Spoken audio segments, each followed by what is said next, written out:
Welcome to our panel discussion. We are, I should say today, very much live, Facebook live streamed. We are on record, so I'm sure that all of you are also likely to be part of this, so just be aware.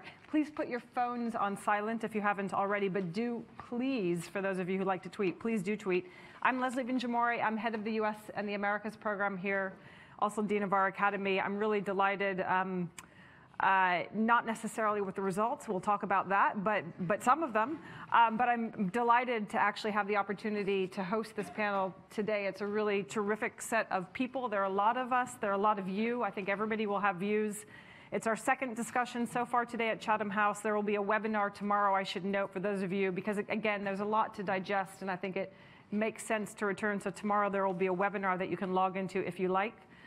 With Amy Pope, the former Deputy Homeland Security Advisor under President Obama, who's an Associate Fellow on the US program here, and with Peter Trubowitz, who is on the panel today. Peter is Director of the US Center at the London School of Economics and also Professor of International Relations and Head of the International Relations Department there, and has written extensively, not least with his two big books on US domestic politics and foreign policy. To my left, Stephen Erlanger, who will be well known through his writings to all of you in the room, the Chief Diplomatic Correspondent for Europe, based currently in Brussels, has been based pretty much everywhere around the world, and it has been an honor and a pleasure for us at Chatham House, especially because he turns up frequently, and we hope that that will continue to be the case because it really elevates the level of knowledge and debate and discussion that we have. So thank you for being on the panel today. Ursula Hackett, who I've only just met today, and I'm very interested to hear what you have to say, is currently a British Academy scholar, is on the faculty at Royal Holloway, and an expert in US politics and domestic politics especially. And Jacob Parakilis, who's Deputy Head of the US and the Americas program and has been here for many years, following and writing and speaking and commenting and running very serious research on US politics and foreign policy. So we have a very interesting, it's an interesting moment. Those of you who, I don't know how many, I'm tempted to have you raise your hands, how many of you stayed up through the night to follow this? We all sort of ticked off at various times and woke up again at, I don't know, 4 a.m., 4:30. So if we kind of flag in the middle of the panel, that's why. So as we all know, we know the broad outlines that the Democrats will have won a majority in the House of Representatives, that the Republicans have gained. We're waiting to see a couple of seats. There's still an unknown result in Arizona, but have gained, maintained a majority and have increased that marginally in the Senate. That a number of races, a number of governors have been, that the Democrats have taken a number of governorships. But there are a lot of really interesting specific results that I think that we are all tracking and that we'll hopefully discuss in this panel. We heard for a very long time two things, I think, about the midterm elections.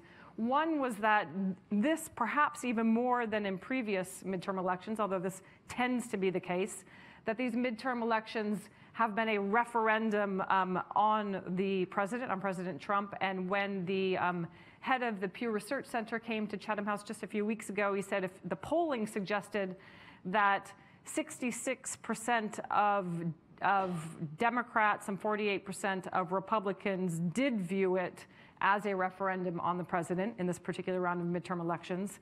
And secondly, that that voter turnout would really drive this result. And we've certainly seen tremendous figures on voter turnout. The one that I really noticed in the past few days was that about 4 days ago, youth voter turnout in Tennessee, as compared to the last midterm election, was up by 715%, quite extraordinary. And in Texas, it was up over 400%. So a number of states, youth voter turnout's been really remarkable in a series of elections, midterm elections, that not only does the rest of the world not normally take note of, but certainly Americans don't normally take note of necessarily either, not the youth. So there's a lot on the table. Let me start with you, Stephen Erlanger.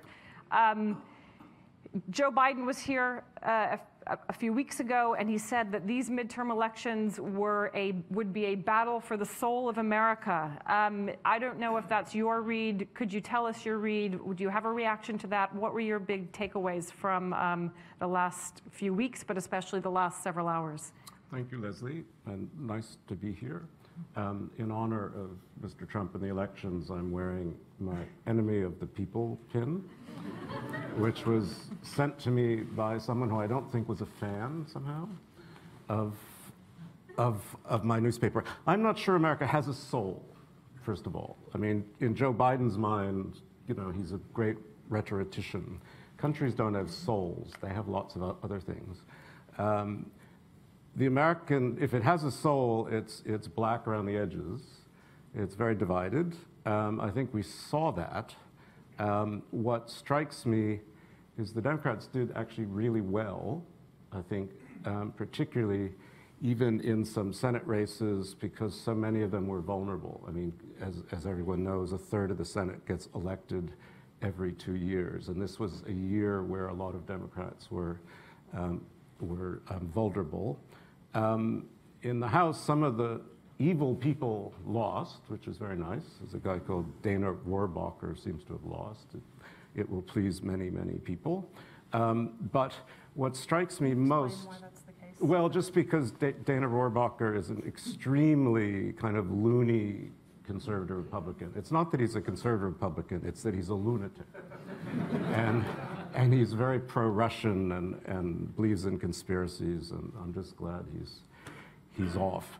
The only quick thing I would say beyond that is how Trump will respond will be very interesting. We can talk about that, but also what it means that the Republicans have such firm control now of the Senate, because, you know, the Senate is the one that confirms all the judges. It confirms cabinet members. Basically, Trump will have no trouble if he wants to fire Mattis or Jeff Sessions of getting whoever he wants through the Senate now, because the Democrats can't stop anything. I mean, now they can, in the House, we'll see just how tough they are. Trump, you know, they can stop a lot of legislation. But frankly, except for the tax cut bill, most of what Trump has changed now has been through regulatory changes and executive orders. So it may not be quite the limit on Trump that some people hope it would be. I'll stop there. Okay, we'll come back to you on this. Ursula, I'm curious, you've done a lot of work on domestic politics in the US, and we are told by the Pew people that the #1 issue in this race was, well, Supreme Court, healthcare, and immigration. I know those moved around over the last few weeks, and immigration perhaps rose to the top. But I'm curious your take on what was really driving these results, and again, which results, if any, really stood out to you? Mm-hmm. Well, thank you very much. I'd like to talk a bit about healthcare. I hope we're going to get into the weeds about healthcare, because what I heard as I was watching the early polls in Philadelphia. I've just flown in from Philadelphia about an hour and a half ago. Was that healthcare was the preeminent issue. So I hope we're going to get into the weeds on that. But I'd like to say a few things. Having, as I say, flown in from Philadelphia around about an hour and a half ago, this is the cradle of the American nation, the American democracy. This is the place where the Declaration of Independence, the Constitution were created. And so I wanted to just say just a couple of quick things about how the state of American democracy as it's revealed through the midterms. One thing I think we need to talk about here is the extent to which these midterms were racialized. And by that I mean not only the use of explicit but also implicit racial frames, and particularly in the Florida and the Georgia gubernatorial races. And one of the things that my colleagues at San Diego show is that there is a phenomenon known as spillover of racialization. So this is the process by which racial attitudes come to spill over into other areas of public policymaking, including healthcare, which we might not think of as having an explicit racial content. But in the era of Obama and also in the era of Trump, there is a racialization of that policy issue. So I hope we're going to come back to that on healthcare. I think there's also something I need to mention here, which is that there's an extraordinary number of women historic numbers of women running for Congress. 261 women were running for Congress in these midterm elections. That is a historic first. And one of the things we know as political scientists is that it actually, one of the major problems with women getting sort of descriptive representation in legislatures is that women tend not to want to run. They are discouraged from running at this earlier stage. So it's not necessarily, we're going to have a conversation about whether they get, they are disadvantaged at a later stage, but actually a lot of the problems is deciding to run in the first place. So it's historic that 261 women were running in these midterm elections. The third thing I want to just flag up, and finally, is that this is the most expensive midterm elections in US history. The latest projection is that $5.2 billion were spent in these elections. And one of the things that I and my colleagues have been working on is the extent to which organized interests, corporations, unions have been increasingly involved in US politics in recent years. So I think my take home really would be that just as when we think about the Constitution, the US Constitution, we think of a document that instantiates this great beacon of democracy, but it's also a document full of contradictions and exclusions. And I think one thing we might say about the midterm elections is that it's a very complex story, that there's lots of grounds for hope, but there's also lots of things that we might be quite concerned about. Okay, interesting. We will come back to that. I will just say anecdotally that I was speaking to somebody from the state of Nebraska, which is where I went to high school, who said to me yesterday, 8 months ago you could walk around America and you would know by looking at somebody which way they were voting. I'm not saying that this is true. This is very anecdotal. And this person's comment was that has dramatically shifted. It's no longer obvious. So I think one thing to watch as we begin to analyze the results of these midterm elections is that we might see a number of things that we used to take as truths. Perhaps we might see divisions within racial categories, certainly amongst white Americans, but it will be very interesting to, I think, watch the data unspill.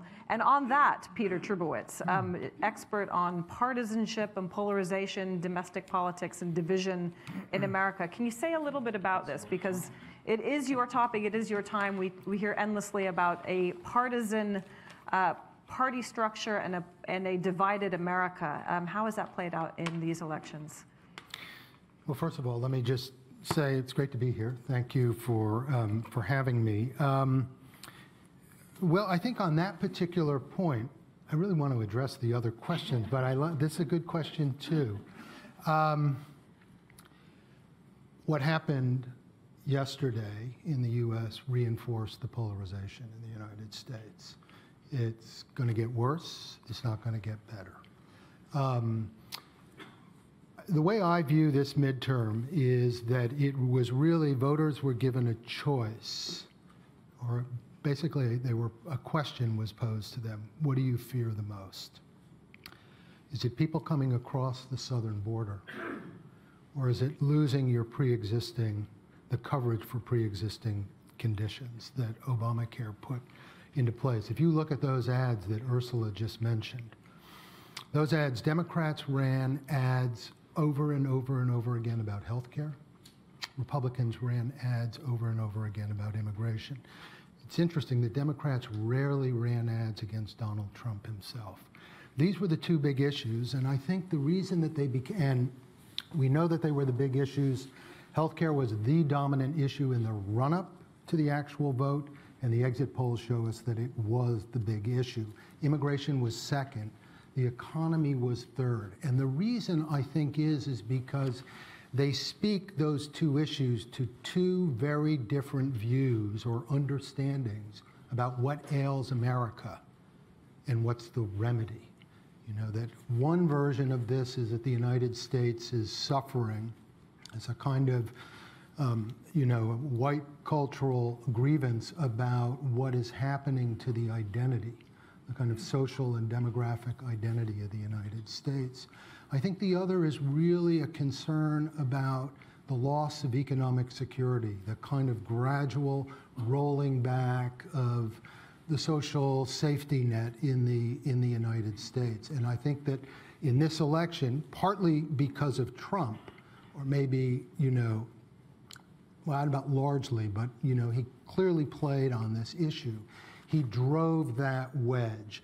And I think one of the things, it's still early, but already just looking at the exit polls, it is very clear that the way that this is playing itself out kind of topographically or geographically in the United States is that the Democrats have become very strong. They were already strong in the urban areas. They have now basically eaten the Republicans' lunch in the suburban areas. This is what happened last night, is they took a lot of suburban-based seats. They were Republican seats, largely because a lot of educated white women decided to vote against the Republican Party, which is new. At the same time, the Republican Party's base in the rural area has gotten strong, in rural areas in the United States, got stronger last night. That's the reason that Republicans did so well in the Senate, because basically they were competing against Democrats in states where Trump won in 2016 and where Republicans, their message really resonates. So I think what the election did is it further polarized the United States. And what I look for over the next 2 years, we can hopefully kind of unpack this. I think there will be some bipartisanship, but I think there will be greater polarization as we go forward. Interesting on that. Theda Skocpol, Harvard professor, wrote a really interesting piece right after 2016 saying that one of the reasons that the support in the rural areas for Trump and the turnout had been so strong was because the evangelicals and the NRA had really worked that vote. And I don't know, we probably don't know yet how that's played out in this election, but will certainly be interesting to watch the evangelical vote. And whether those two organizations were critical in terms of voter turnout. Jacob, what is your take? Any particular races that you really watched? Jacob tends to know as much as there is to know about every individual race and its consequences, so I'm going to leave it to you to draw out some key themes here. That might be setting me up a little bit high, but I think the thing that really struck me about this election, well, two things. First, Ursula talked a little bit about healthcare, and I think that's really important because you saw a number of very, very red states like Idaho, which is one of the most conservative states in the country, vote to expand Medicare, which is one of the things that was part of the Affordable Care Act, Obamacare, in 2010. And this has been a very contentious issue, whether the government would provide additional care for elderly, sick, and disabled people. And you have in states that continue to elect Republican representatives who voted to repeal Obamacare, the population's voting to actually expand it. So there's a real disconnect between representative democracy and views of healthcare amongst representatives and public views of healthcare itself. But I'll leave that to the side because I suspect Ursula has much more to say about it than I do. And I want to talk a little bit about the franchise itself, because I think that's one of the perhaps undercovered, at least from an outside the US perspective. The issue of who actually gets to vote, what obstacles are placed in front of them, is absolutely critical, because one of the biggest things that happened in this election, there was a lot of griping on left-leaning Twitter about Florida, where Andrew Gillum had been favored to win the governor's mansion for the Democrats for the first time in about 20 years, and Bill Nelson had been forecast to preserve a Senate seat for the Democrats, and both seem to have lost. But the other thing that happened in Florida is, by an overwhelming margin of 60+%, a popular referendum to restore voting rights to felons who have served their jail time, previously disenfranchised under Florida state law, passed. So in the next election, 1.4 million citizens of Florida will be able to vote. That fundamentally changes the demographics of one of the biggest and swingiest of all the swing states, if I can use the term swingiest, which I'm not sure is an actual word, but I got about 3 hours of sleep, so if I make up a few words, you're just going to have to deal with it. But that, and because that population in Florida tends to be disproportionately African-American and Hispanic. Those groups tend to be disproportionately Democratic voters. And every statewide election in Florida in the last, 20 years, I'm sure you all remember 571 votes, the hanging chads, the election that determined the course of the first decade of the 21st century. That was an incredibly close election, and Florida has returned incredibly close result after incredibly close result. So this question, not only in Florida, but in Georgia, where the Secretary of State, Brian Kemp, was purging people from the voter rolls in the election in which he was running for governor, and various other issues around the country of who gets access to the franchise, who gets to participate in democracy, was really centered in this election. election in a way that it hasn't been in any previous election. So I think that is one of the central battlegrounds to watch out for in the next few cycles of elections. Okay, I'm going to ask one more question, and that's going to take us to 1:30, and then I'm going to open it up. So we will come back to healthcare and a number of issues, but probably through the angle of audience questions. And I guess the question that I'll put out there for everybody, and we'll let you jump in the order that you choose, is a lot of people, it's become quite, conventional to say, well, it won't really matter because not much is going to happen through Congress in any case. But it seems like this must be significant. It must be different, certainly, from what we had from the first 2 years of the Trump administration, which is Republican control of both houses, Republican control of the vast majority of governors and state legislatures. So there is a shift here. Is it really not meaningful, or in what ways is it meaningful? And how is it meaningful to Europe, since here we sit in Europe? What does it tell Europe about what to expect from America over the next 2 years and beyond? So who wants to start with that? Stephen Erlanger. Okay. Well, first of all, it does matter. I mean, it really is a restraint on Trump. I mean, if you remember the Obama administration, Obama basically got everything done in the first 2 years when the Democrats controlled both houses. Now, Obama was more legislative-minded, but that's why, for example, the JCPOA was not put before the Senate, and why climate wasn't put before the Senate, because he couldn't win. So there was no point doing it. One of the questions I have in terms of impact is how reckless will the Democrats want to be in trying to tie the Trump administration up in investigations and subpoenas, in even a possible impeachment. We'll see what Mueller comes up with. I mean, all this is to play out. And then, of course, how Trump responds. My sense of Trump is that he's not going to reach for compromise. That's kind of not the way the man lives. He lives on division and partisanship. And my guess is we'll have more, actually kind of a Trump unbound, I'm afraid, when he can do these things, because he has his base to keep together if he wants to win again. So those things I think about. I mean, I may be wrong about all of them. For Europe, it's Franz Timmermans has already, welcomed the Democratic control of the House. I mean, I'm not sure it's going to impact that. I think the Trump people have already kind of created a truce with Europe over tariffs, and really are swinging the guns toward China. So I'm not, we'll see what happens, but I don't expect a lot of change in Trump administration policy toward Europe. I mean, there's, Trump's ambivalent, he hates multilateral institutions, blah, blah, blah, blah. But at the same time, we put more money into NATO, we put more troops into NATO. I mean, it's like, you've got two different governments going on, and at least in defense and security terms, that government basically ignores whatever Trump says. Anybody have a specific comment in reaction to this? Everybody does. Okay. Go ahead, Peter. We'll shake things up again. Well, so I think partly I want to reinforce some of what Steve said. I mean, I think the first thing is there's going to be a lot of tweeting over the next few days. In fact, it started last night. I was asleep. Anyway, I don't follow him, but this was big what happened yesterday. A check was put in place. He was cut down to size. This was a pretty big wave, actually.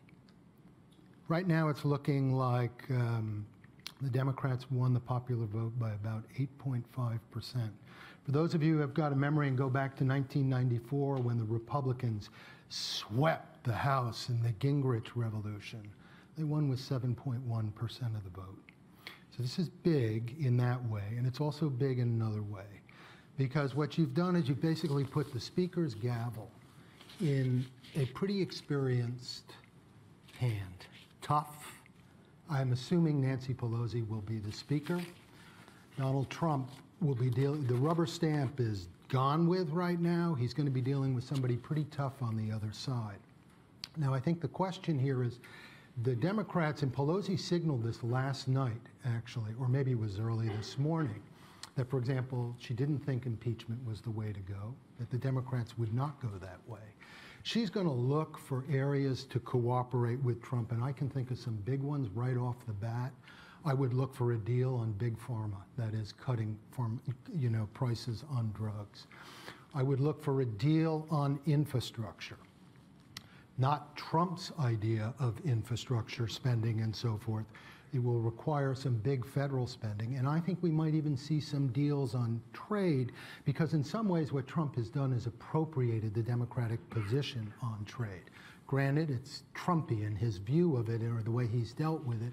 Nevertheless, there's some closeness there. Nevertheless, the Democratic leaders, including Pelosi, are going to be under tremendous pressure to investigate Trump, to investigate his personal and political affairs, as well as, kind of Russia dealings. And the Republicans are going to live to regret what they pushed through under Obama. Under Obama, what they managed to arrange is that committee chairmen no longer need a vote of the committee to subpoena. The chairman can subpoena. So chairman will subpoena. And so there will be a fair amount of that goes on, I suspect, just to keep Trump on his back foot. You don't need to impeach. You can bleed him slowly through subpoenas. Are we live? But the last thing to say here is that I think on this, I think it's only a matter of time, but before Donald Trump realizes, this is to bring it back to the issue about Europe, that his main play, I consider Donald Trump a domestic policy president. I know it's kind of weird over here because it feels like he's a foreign policy president, but I think he's really invested most of his capital on the domestic policy side. But his incentive structure is now going to change. He is going to see that he's got more running room and discretionary authority on the foreign policy side. So what I look for is for him to double down on trade, on the China issue. I expect to see him toughen the position. They already have, but I suspect we'll see more of it on Iran and also the Mexican border. So I would say if you don't already have your seatbelt on, buckle up. Ursula, this might be a moment also for you to tell us a little bit about what the next 2 years, what it will mean for healthcare going forward. And also, if you do speak to that, could you give us some context? Because I know that we sort of understand over here why healthcare is such a big issue in the U.S., but it is different, isn't it? Yeah, and in fact, so you mentioned state legislatures. When you briefed us on this question. We haven't actually mentioned state legislatures yet. And this is where the action happens, right? At the state level, especially when you've had an incredibly sclerotic Congress. You've had an incredibly polarized system at the federal level. It's been very difficult to get things done. And so a lot of the action, and particularly obviously on domestic policy, on social policy, welfare, health, education, a lot of the action is at the state level. Now, one of the things that has been pretty eye-popping has been the extent to which the Republican Party has dominated state legislatures up to date. So we have fully half of all the state governments in the United States today were controlled in a unified way by Republicans. So that's governor, upper house, and lower house, all Republicans. And Democrats only had unified control of 8 of these governments. So that is a vast disparity. And it really, really matters because whoever controls the state government is going to have control over the redistricting process after 2020 census happens and various, the House seats get rejiggled, whether people lose seats or gain seats, different states. It's the state legislatures and it's the governors of those states that are going to have a lot of the control and the power there. So actually, these things are hugely consequential down the line. I think this there have been some extraordinary things, as Jacob was saying about the healthcare initiatives. That there has been this sort of pushback in quite conservative states that have been passing ballot initiatives which expand Medicaid. So I think we're seeing a much sort of much broader conversation, I think, about the healthcare. It has been very much in the Republicans' camp. One of the things that my colleague Suzanne Mettler at Cornell University has done is to describe the way in which it's very difficult to reform healthcare because so much of American healthcare is delivered through privatized delivery mechanisms and through tax expenditures and so on. So it's very, it's not obvious to the man on the street or the woman on the street that the healthcare, for example, Medicaid, is indeed a government program. And so that's been one of the big problems for Democrats, for liberals, is to try and actually get people informed, to inform people that indeed these are government social programs. So you had all these extraordinary town halls during the sort of Tea Party wave under Obama where people were saying, get your government hands off my Medicare. And you go, well, hang on a second, actually, there's a fundamental misunderstanding here, which is, and it's not that people are stupid. I mean, I think that these things are incredibly complex. There are all these really, really complex privatized delivery mechanisms. So that's something that's very different, I think, when we look at it from the British perspective, perhaps looking into America. But I think that, I mean, perhaps with these midterms, the tide is changing. I mean, maybe a lot of the concerns have been clearly about healthcare. It absolutely outstripped immigration as the #1 issue that people were mentioning in the polls as to why they were voting. So it's something like 41% of people saying that healthcare is the #1 issue, and immigration is like 23% or something. So it's a really big issue for people. And the Republicans got a hammering about the concern, as Peter was quite rightly pointing out, the fear that people will, with pre-existing conditions, for example, will have their healthcare taken away, and so on. So I wonder whether the win now is at the Democrats' back. Great. Jacob, what does it mean for Europe? It means, to sort of pick up on Peter's point about the regulatory, the sort of investigative and oversight agenda, because I think that really does shape how Trump reacts to the world. When we talk about the investigative agenda, mostly people just assume, well, it's the Mueller investigation. And the Mueller investigation is kind of a closed shop. It occasionally comes out and does a big flashy prosecution of Paul Manafort or releases a series of indictments against GRU operatives. But mostly they just kind of go about their business and we don't know what they're doing. We don't know whether they're going to come up with some massive bill of particulars or just quietly close up shop and go away one day. But that's not the investigative agenda. And I think in some ways we've been done a disservice by this overwhelming focus on Mueller. For example, how many of you remember Michael Cohen? President's personal lawyer, who stood up in a Manhattan federal courthouse about 3 months ago and said the president committed a federal crime. He violated electoral laws. Now, an accusation isn't a conviction, obviously. Let's make that clear. But there is a huge amount of stuff that the Democratic Congress could and probably will put itself to investigating using these newfound subpoena powers. Everything from Ryan Zinke, the Interior Secretary, who's facing 14 separate investigations into his use of office, the resigned Health and Human Services Secretary, Tom Price, and the resigned EPA Administrator, Scott Pruitt, both resigned under a cloud for similar things, as did the head of the VA. These are just things that happened because of press oversight, not because they were operating in a difficult regulatory environment. And the regulatory environment for the cabinet, for Jared Kushner, who had to update his security clearance forms dozens of times, for Wilbur Ross, who has been accused of pretty significant undisclosed financial conflicts of interest for his position. There's a huge sort of target-rich environment for Democratic investigators, which will make it very, very difficult for people in the administration to go about their daily business without sort of spending their time with their lawyers, fending off subpoenas and public appearances. And that is a fundamental change to the political environment, and it increases Trump's incentive to go for big, flashy, one-on-one type meetings. He did this with Putin. He did this with Kim Jong-un. I would expect for him to try to distract from or detract from or undermine the impact of all these investigations to come with some more big, flashy, world-straddling type summits. Okay, we're going to open it up to the audience. I will take a couple of questions at a time, and you can only choose one person can answer one question so that we stick more out there than up here for at least a little while. Put your hands very high, please. I'm going to give you a moment to think about your questions. We have a gentleman here. Going to go first. Thank you very much. My name is Mike Harvey. I'd like to look forward 2 years. If one accepts the premise that the midterms were a referendum on Trump, therefore there's been a shift to the Democrats, come the Senate elections in 2 years' time, presumably Republican senators will be more vulnerable than the Democrat senators.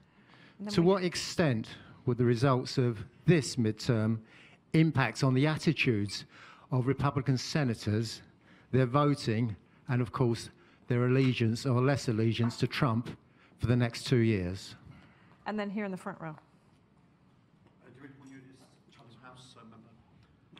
At the end of the day, voters vote for individuals, not for policies, most of the time.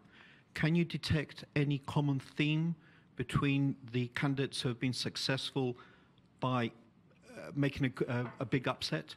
Are the combative ones more successful, or the ones who will be following on a bipartisan policy?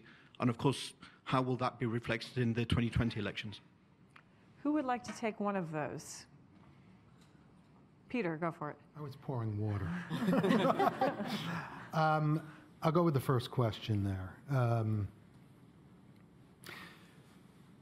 So when it came to the Senate this time, the Democrats were playing defense because it was very unusual. They had many seats. Of the seats that were up, they were disproportionately seats that Democrats had, and they happened to be in rural states. In 2020, it's all reversed. So it will be the Republicans that will be playing defense in the Senate. So I think that matters a lot. I think, though, your question is, like, how much distance do they put between themselves and Trump in these next 2 years? I think a lot of that is going to depend, to tell you the truth, on what the take is or the interpretation of what just happened. You know, so if it is viewed as a kind of split decision and it wasn't a really big thing, that I think will, you know, that leads to one kind of set of positions early on. If it's viewed as I think it should be viewed, that in fact Trump was just dealt the same kind of defeat that Bill Clinton was, that George W. Bush was, and that Barack Obama was, i.e. he's pretty ordinary in that sense, then I think you might see some distancing. There's a limit to this because Republicans have basically made themselves kind of Trump's party. So, yeah. Ursula, you had a comment.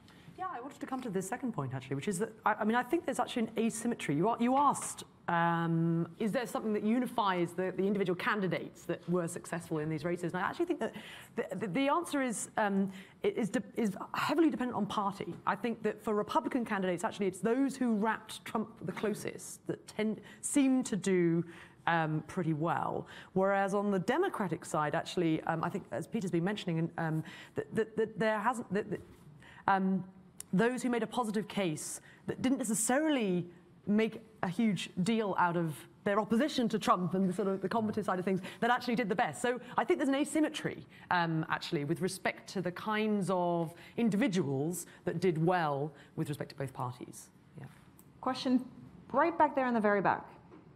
The gentleman with his head down, that one, James Nixie. Sorry. If you can say who you are, Sorry, it would be my good. name is James Nixie, And Russia then and in the Eurasia front row. Programme, Chatham House. Could I ask for an expansion of Jacob's point about the Mueller investigation, please?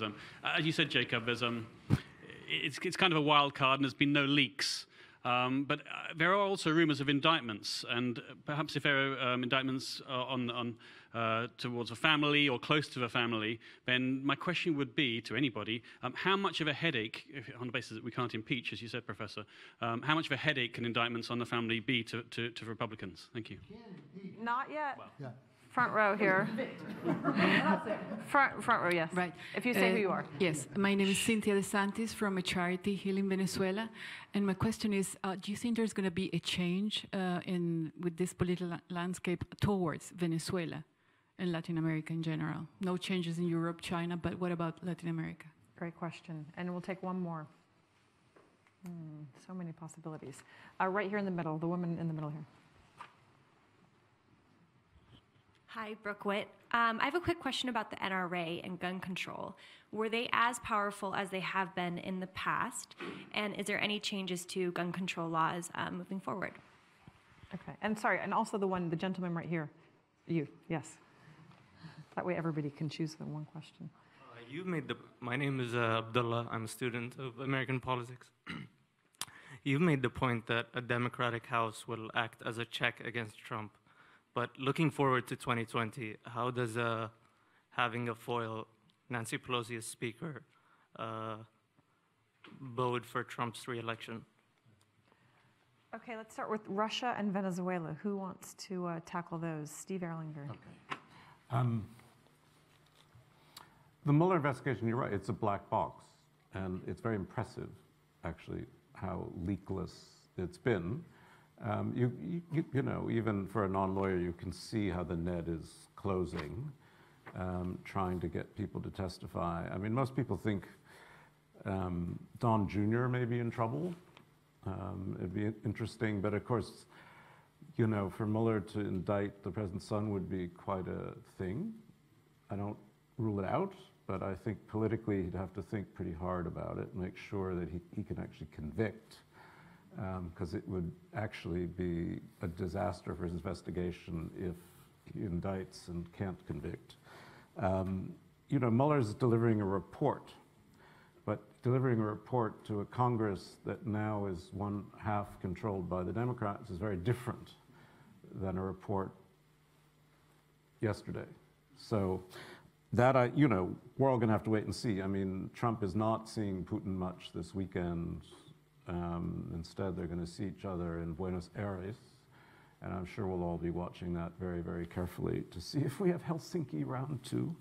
On Venezuela, you know, I don't really know. I mean, it's such a tragedy.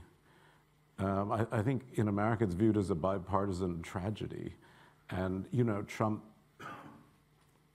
you kind of ask yourself, does he have a Latin American policy? Does he have an African policy? Who knows, right? I mean, I certainly don't know of one. So I don't know how to answer the question. But it is a really important question. And actually, Jacob, you might want to speak to the Latin America and Venezuela question. Yeah, I mean, the Trump administration hasn't really articulated a Latin America policy on a regional basis. It's looked at Latin America through the lens of immigrant flows and laterally drug and crime flows, but it hasn't really, the president's occasional musings about sending the military into Venezuela, which I think were rapidly shot down by regional partners of the US, not least Colombia, which would not like to see an American military intervention next door. There's no real attempt, beyond the sort of general view, as Steve rightly points out, the general view that this is a tragedy and a disaster, there doesn't seem to be much in the way of sort of a coherent forming policy around it. And I wouldn't expect that to change as a result of the midterms. Can I talk to the NRA for a second as well? Because the NRA question is really interesting. The answer is they didn't do that well, but the second part of the answer is they didn't have to do that well. The NRA is basically where it wants to be on American gun policy. There are a few things on their wish list. They want to have reciprocity, so if you get a concealed carry permit in Alaska, you can take your gun on a plane and use your concealed carry license in Maine or New Hampshire or anywhere else. But that's not a major priority. Their major priority is blocking new gun control legislation at the national level. And with between 52 and 54 Republican senators, they will absolutely be able to do that. They will probably see some defeats as a result of newly unified Democratic control in state legislatures. So there'll probably be some new state-level bans on high-capacity magazines, assault weapons, and a few other things. But national-level gun control is probably not going to move in the next 2 years. And did you want to come to the Pelosi question or the NRA or? Oh, sure. Well, I'll just jump in. Just a quick thing on this point about the states and gun control, because actually a lot of the problems for guns control activists has been that actually state governments have been preempting localities, cities that have been trying to, most of which are more liberal on this issue of gun control, that have been trying to limit guns, and it's actually at the state legislature level where, of course, the Republican strength has lain, that preemption has occurred. So they've been actually unable to make regulations because they've been preempted by the state government above them. I mean, I think the Nancy Pelosi question. What was the Nancy Pelosi question? We have whether that... Is she good for the Democrats? Yeah. Or bad? Is she good for the Democrats? Well, she has very high unfavorability ratings. I mean, there is no denying something in the region of 33% favorability rating for Pelosi. But I mean, it seems to me that it would be very difficult to imagine someone else actually stepping up as speaker. I think that it's very likely that she is going to assume that role. Do you want to? Yeah, I mean, on that, before I get to that question, just quickly on Mueller, I think Donald Trump's hand with respect to Mueller just got a whole lot more complicated because it's going to be harder now to get him fired. It's going to be harder to bury the report. I think there's going to be a lot of gamesmanship right now about whether that report, I don't think Donald Trump controls this. I think Mueller controls his timetable, but whether that report gets issued before the new Congress or after, but even if it gets smothered, there will be a lot, because of the subpoena power inside the House, there are other ways to get to that story. What I took your question to be is, are we going to see a repeat of Harry Truman and the do-nothing Congress and running against Congress? And possibly, but I think it's more complicated because of using Congress as a foil, partly because it's divided, because Republicans do control the Senate. So it's a little bit harder there. And a lot of this, I think, really depends on how clever the Democratic leadership is. If they're smart enough, I mean, and this is where I expect them to go, they will deal on policy issues with Trump and investigate the hell out of him. Okay, next round of questions. Right back there in the back. We haven't had anybody from that section. And then just over here in the back. So, Spencer Xia, currently a student at University College London. So with this larger Senate majority, and given the fact that in the past a few Republicans dissenting have actually resulted in certain district court nominees actually being withdrawn by the Trump administration, including this one corporate guy who was simply unqualified to sit on a district court, never did anything in litigation at all. Would it be a possibility that the Trump administration could kind of just like brute force a bunch of candidates that are really conservative or kind of Federal Society guys into the appellate or district courts? And then we have one in the back right there, the hand up, light blue, right, yes? Hi, Graham McMillan. You mentioned that there was a possibility of some bipartisanship in terms of pharmaceuticals and healthcare on the one hand and infrastructure on the other, which is very interesting. What kind of policies would you see coming out of that, and how would that impact people on the ground, business and communities? And here in the front row. Gentleman right here in the front row. Richard Sanders, member of Chatham House. I mean, I felt somehow that the Democrats did really quite well last night, given the fact that the economy seems to be going incredibly well. I mean, there seems to be lower levels of unemployment and faster rates of growth. I mean, I know the growth rates have been going up for about 10 years, but nonetheless, the flowering of the economy has been this year, and that consequently, for the Democrats to do so well in a period when the economy seems to be running so fast, seems to be quite a good thing. I mean, it was Clinton who said it's the economy, stupid, wasn't it? And to that extent, in a sense, that was completely bypassed, the importance of the economy. In 2 years' time, as far as I understand from all the trends, the economy is not nearly going to be so strong. Isn't that, to some extent, a really favourable feature for the Democrats in 2 years' time? And we'll take one more, just to make it really complicated, right here. We're going to start with the economy. Thank you, question. Alex Folks, member of Chatham House and election observer. I note that Trump's just tweeted that he would welcome Nancy Pelosi as the Speaker and offered to lend GOP votes to make sure that happened. No, my point is just following on from the last speaker. I note that Trump didn't really want to campaign on the issue of the tax cuts. He would rather campaign on immigration, which, as Ursula has noted, was one of the big issues, but perhaps only for a certain section of the population. Suburban people, residents and districts didn't take that message. They would rather perhaps have been interested in the boring issues of the economy and taxes and things that Trump didn't want to campaign on. So just to follow on from the last speaker, what will Trump campaign on in 2 years' time? Will he be forced to talk about the boring issues that he doesn't like talking about?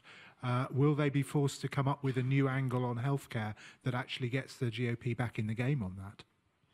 Okay, really great questions. Let's start, sorry, one more right here in the front. Right up front, second row. The woman, yeah, right there. Yes, exactly. And if you say who you are. So far we've talked are. about, am I? No, if you say who you are. Oh, Karen Hale. I'm a member here. All politics being local, and that's what we're talking about now. I would actually like someone to talk about what I would call realignment of the geographical sphere, where we look at the world from the international dateline, looking instead from the Greenwich Mean Time as the focus of economics being out in the China area. And one of the big problems, I think, facing the American government is its policy regarding the growth of the naval capacities in the trade routes along the South China Seas. And I think that's a very big question, because all this local stuff, healthcare and who likes who and who's a bad guy and all the rest of it, I think the real thinkers are focusing on the way we look at the world, not through the Decatur map, but a whole new Mackinder map, which is about Eurasia, with Europe as a kind of rump state, and then all these maritime nations surrounding it. I would like a comment on that. That interests me in terms of Chatham House. That's great. Okay, so let's start with that. Geopolitics, China, economics, and then we'll come back. But who wants to take on the really tough question of China?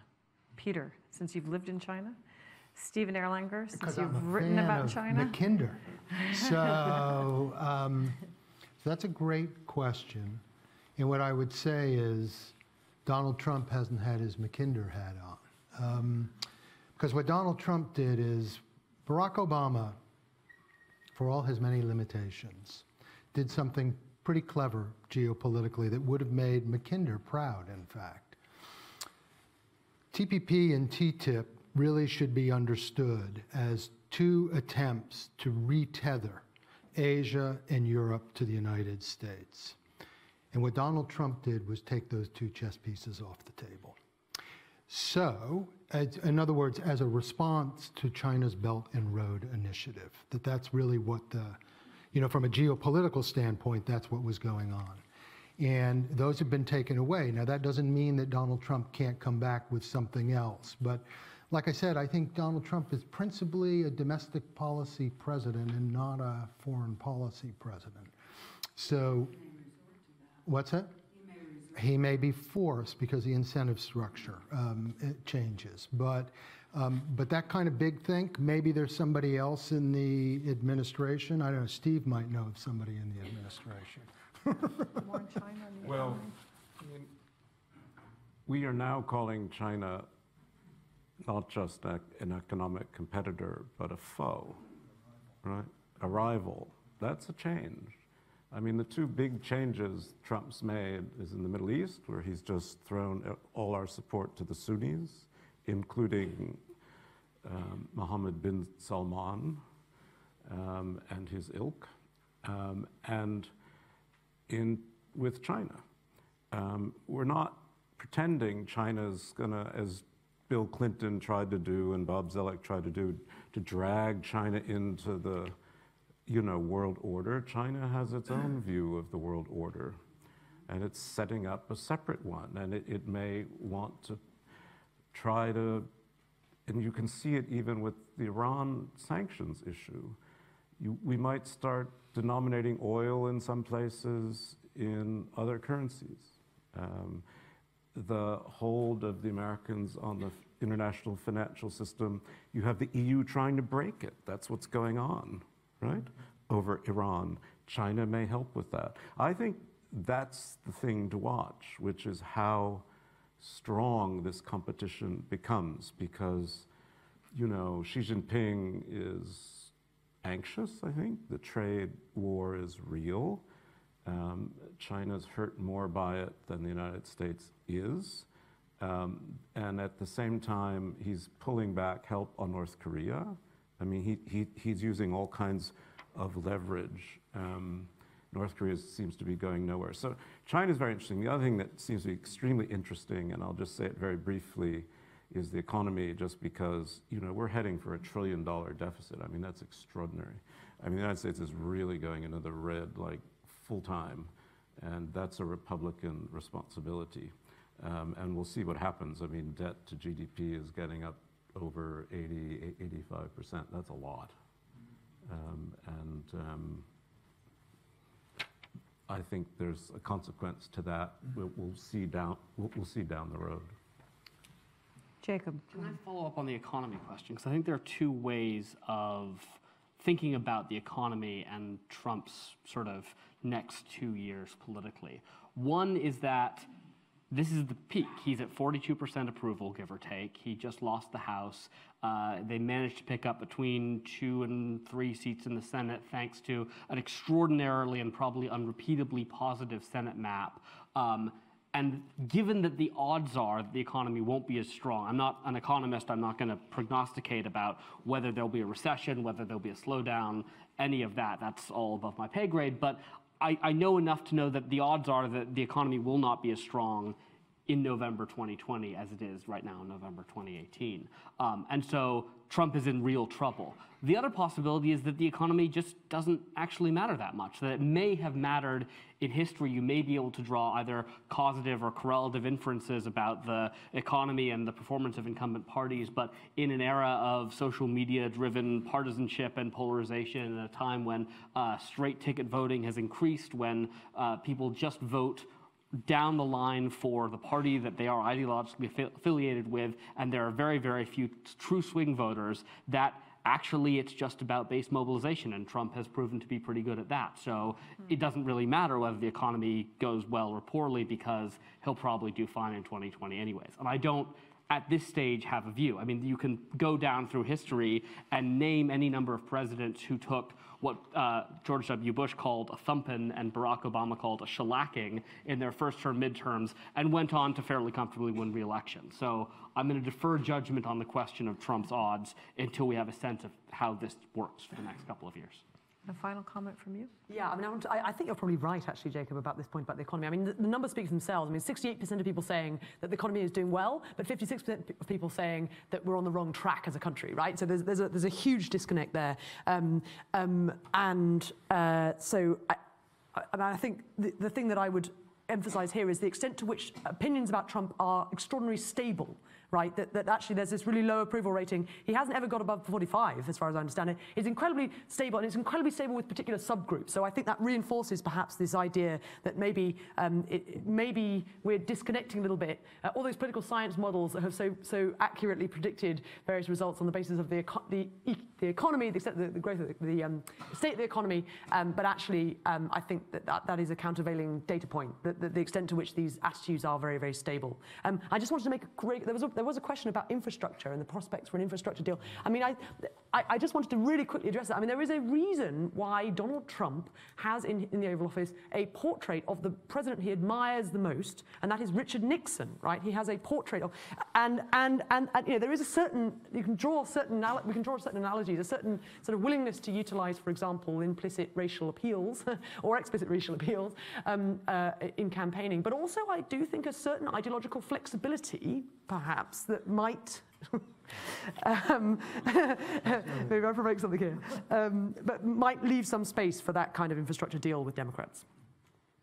Okay, we are at 2 o'clock. What I would say is that, as you can tell from listening to us, and as we can tell from listening to you, none of us are quite sure entirely what the implications of this particular election is, nor are we really entirely sure what the implications of the rise of China are for in the context of the next 2 years of a very different kind of America, or at least a different kind of politics.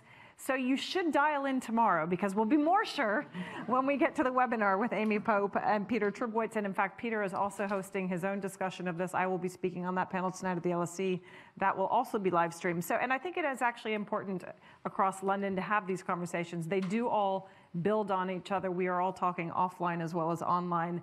And it's a lot of data points. It's a lot of analysis. It's a lot to reflect on and build on and mull over. So I also hope that you will continue to come back to Chatham House. We will be talking about this a lot over the next weeks and months and years. So this will only be the first of many, many conversations in what is a new American context. So thank you very much. And thank you to all of our panelists.